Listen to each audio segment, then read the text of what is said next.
और एक और बड़ी खबर आपको लखनऊ से दे दें। बीजेपी की इंतखाबी मुहिम से जुड़ी बड़ी खबर है। बीजेपी के मिशन 2022 में राम मंदिर इंतखाबी मुहिम का हिस्सा होगा। राम मंदिर की तस्वीर इंतखाबी मुहिम का हिस्सा बनेगी। सभी तशहीरी मवाद पर मंदिर से जुड़ी तस्वीर छापी जाएगी। अयोध्या की तरक्की से जुड़ी तस्वीरें भी इस मुहिम में शामिल होंगी। काशी विश्वनाथ कॉरिडोर की तस्वीर भी शाया करने का प्लान है। इंतखाबी मुहिम में अयोध्या और काशी की झलक नजर आएगी। बड़ा अपडेट आपको इस वक्त का दे रहे हैं।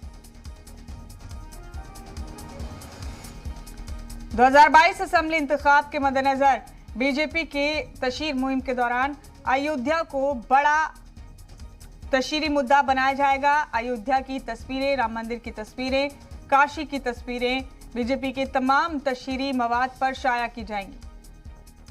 काशी विश्वनाथ कॉरिडोर की तस्वीर भी शाया करने का प्लान है। तो इंतखाबी मुहिम में अयोध्या और काशी की झलक दिखेगी बीजेपी की।